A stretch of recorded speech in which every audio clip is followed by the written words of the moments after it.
Today on Home Theater Fanatics, we're going to check out the Starke Sound powered tower, the VLOT.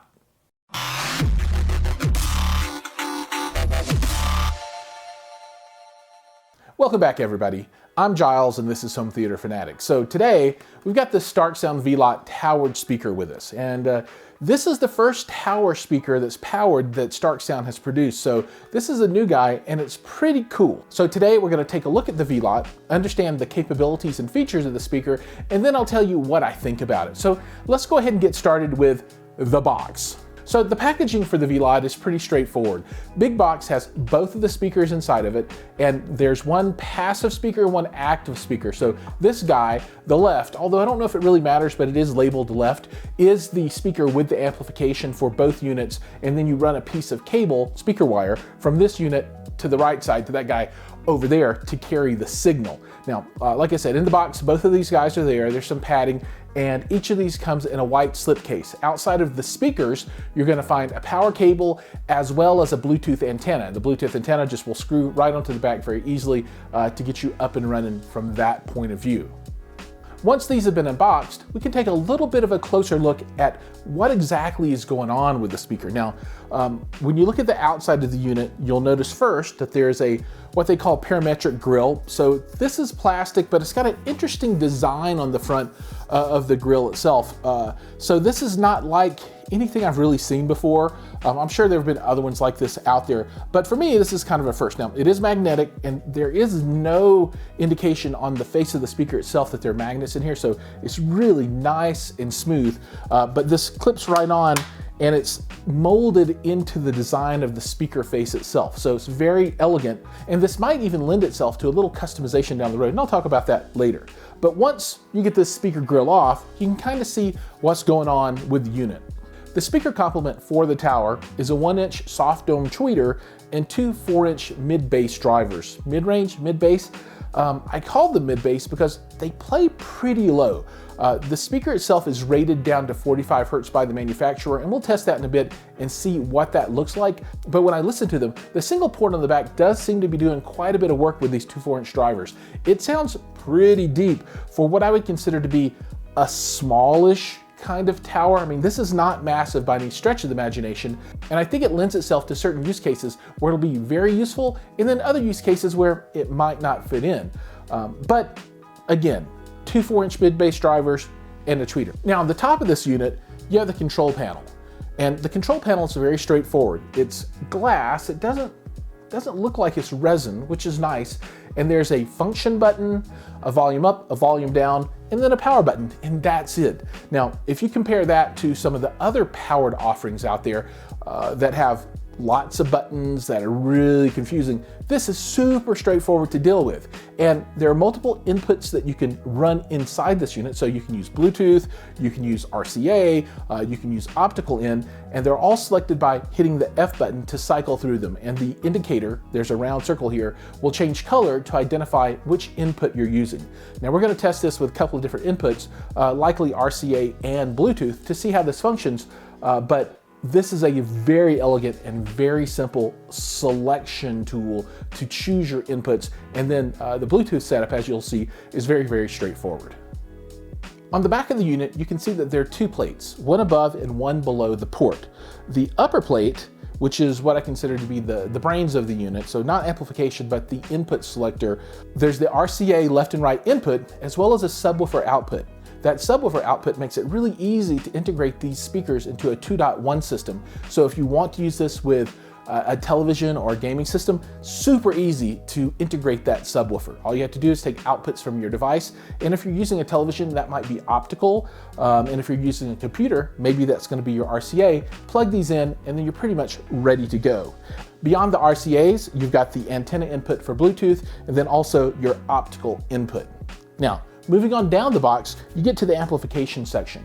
And this is very straightforward as well. There's a power cord for electricity in, a power button, and then the connectors to run the speaker cable to your passive speaker.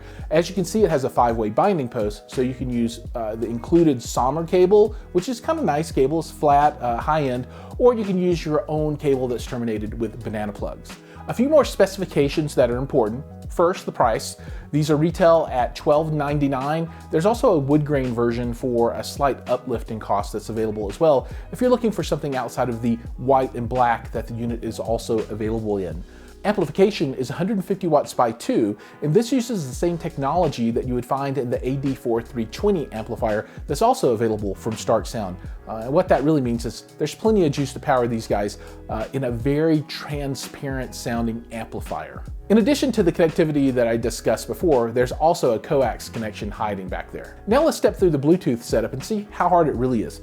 The Bluetooth supports a number of different formats, so hopefully one of those will work for what you're going to use. Now I'm going to use an iPhone to set this up, and it's super straightforward to do. Now that you've got Bluetooth connectivity set up between your speaker and your device, and the iPhone in my case, you can use whichever app you like to stream music. For me, I'm a big Qobuz fan, so I'm going to go ahead and use that to stream music. And let me tell you what, the sound coming out of these guys is pretty exciting. I didn't expect there to be so much bass from such a small speaker. Now,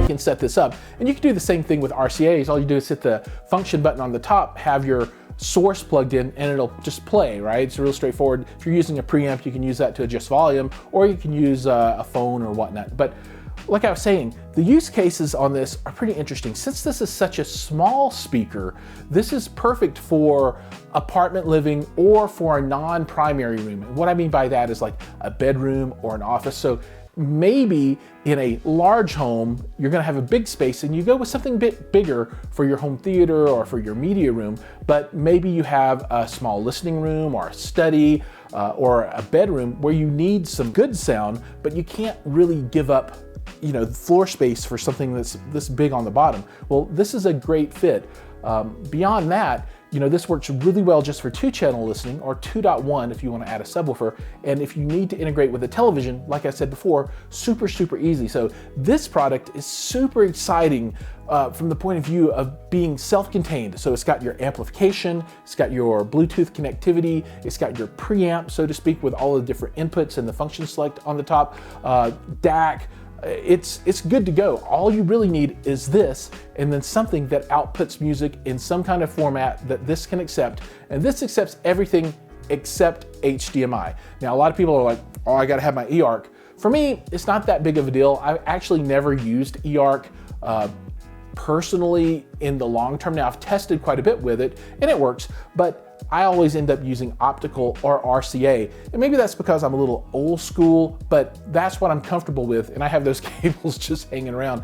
The eARC always seems to be problematic in that you have to go into the television, you have to find all the right settings, or maybe in your music device, your speaker device, not this one, but maybe there are others where you have to figure out settings there as well. So it can be painful, whereas with your optical or with your RCA, it's basically plug and play, and I really enjoy that simplicity. So like I said, these are really great from that point of view for those use cases. Another item that I find interesting for these speakers, especially for the white model, is that these scream out to be customized. Now, I don't know if a lot of you will draw on your speakers or paint them, but these feel like a blank canvas to me, just screaming out to be customized. So you can take the grill and dip it in orange or blue, or maybe whatever your team's colors are, or if you're gonna put these in a bedroom, maybe there's a favorite game or something that can be stenciled and painted on the side. But these are very monolithic, and I think a little accent like that would personalize these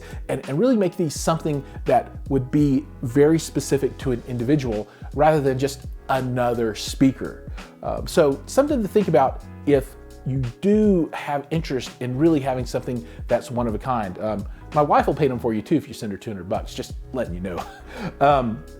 Now that we've seen them, we know the specs, we've set up Bluetooth, let's take a look at an REW of these speakers and see how low they really do play. It is REW time, so I pulled out the laptop and the microphone, plugged it all in, and did some sweeps, and here we are. So I did sweeps from 20 hertz all the way up to 20,000 hertz, and we're looking at a interval of 5 decibels per band. So as you can see, you know, the speaker definitely is defined by what I would call a laid back high end, meaning that, man, it goes, it's pushing way up to 20,000 hertz, and I'm sure it keeps on going. But there is this, this area is lower than this area. Now, I think maybe that might be a design criteria, because, people will look at a smaller speaker and they'll say, I want bass. And, if you're not going to have a subwoofer in the mix, which I expect that there'll be a number of people who purchase these won't, right? Because they're looking for something small and they don't want to have extra boxes in the way. So they need to get everything they can get out of these speakers. So that's probably what's going on. This was likely an intentional setup for the speakers. Now, I've listened to them and they sound great. They sound fine. So, I didn't notice and think to myself, man, what a weak high end. But when I listened to them, I did think, man, that's some pretty good bass coming out of those 4-inch bass reflex, that enclosure. So, that not bad. But, while we are talking about bass, where does it fall off? So is it here?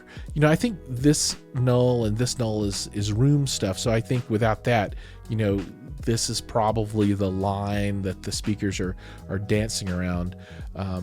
So maybe they fall off here, but maybe the line's down here, and they're falling off mid 40s. So I would say somewhere between 45, 43, up to, this obviously can't be where they fall off. So, somewhere down in this area. So somewhere between 45 and 50 hertz, I would say, is probably a comfortable, low end bottom for these speakers before things just plunge off and become not too good on the low end. So all in all, like I said, a very pleasant experience listening to the speakers. Nothing to really complain about, other than I would have liked this low end treble or really high mid bass, whatever 2K to 5, 6, 7K is, to be 5 decibels hotter than it is at the trough here at 4.41K.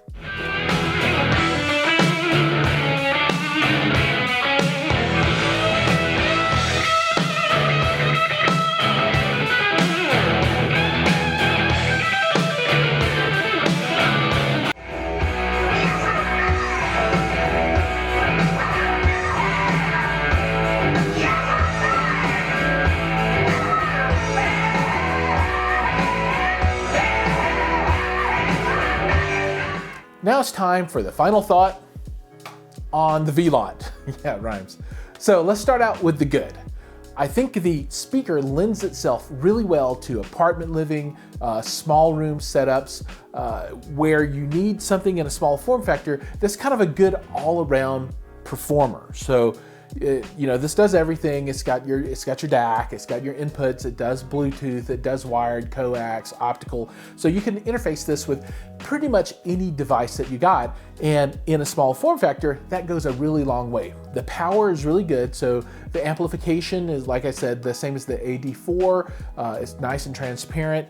And then the sound of the speaker, I think, is tuned for those types of environments where these might not be paired with a subwoofer, although it's really easy to do that. You just plug it in and you go to town. So if you think back to the REW, it's got a laid back top end that goes all the way through 20,000 hertz, so you're not losing anything up there. And then it's got the more pronounced mid bass section down to about 45-ish, 47, and then you slope down from there. So a lot of bass, and I think that's probably intentional, right? So something that's small but can provide a little more oomph than you're expecting out of something in this size range. Now, the bad is it's not as linear REW as I'd like to see. So there is a little bit of a pronounced mid bass there, and that might just lend itself to your ears as being really laid back. But it's a lot of bass out of these little speakers, and I guess that's good or bad just depending on what you're looking for in your environment. If there's no subwoofer, then it is a huge bonus. If there is a subwoofer, maybe you would want to EQ that down somehow, but I think most people won't really have any way to do that because, there's no app, there's no EQ that you can do on this. Is what you put in is what you get out. So you have to be happy with that. Other than that, the size itself could be a pro or a con, but I think if you're buying this, that's not really a con. This is the size that you want it to be. Otherwise, you'd be looking at something totally different. So all in all, I do think this is a wonderful product. Use it in the right application. This is a specific tool for a specific job, and as long as you know how to use this, I think you're going to be super, super happy with it. So if you've enjoyed the content, remember, please like and subscribe. And if you haven't checked out the Patreon yet, take a look at that. And here's a list of all of our Patreon members. Bling! Thanks all you Patreons, or patrons, I guess you are, using Patreon. It's folks like you that support the channel and allow us to keep making this content every week, and I'm super happy that I've partnered with you guys to be able to do this for you. Beyond that, we have a new Discord channel. There's a link down below for that. Please go join up. I think we're up to 30 or 40 people now. My goal is to get 1,000 people every day in that Discord, so that there's always conversation around the newest movie, the newest hardware, the newest whatever it is that you like to talk about. So again, thanks so much for watching, and as always, I'll see you guys in the next video.